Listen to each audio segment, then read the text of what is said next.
La victoire de Trump est bien sûr une surprise pour beaucoup de commentateurs français.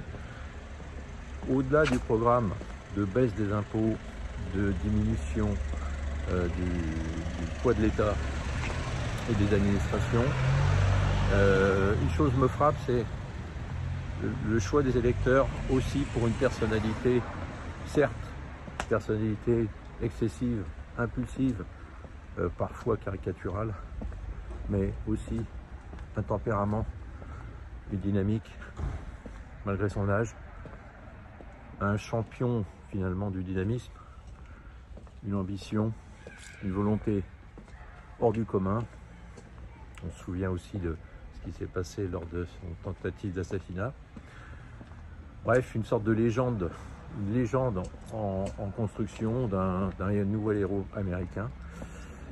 Comme si les citoyens, face à des États et des multinationales de plus en plus puissantes, avaient besoin de se raccrocher à des tempéraments. Ça réfléchir pour nous en France.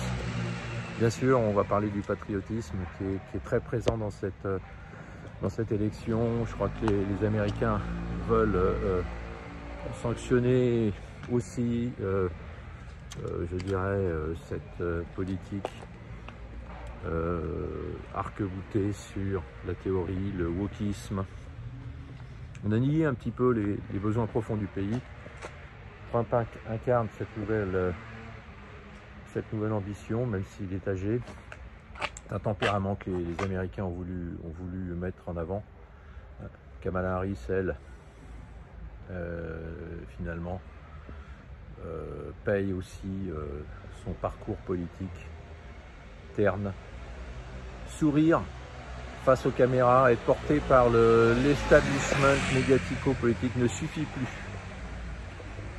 Les électeurs veulent des personnalités fortes, des individus qui portent leur témoignage.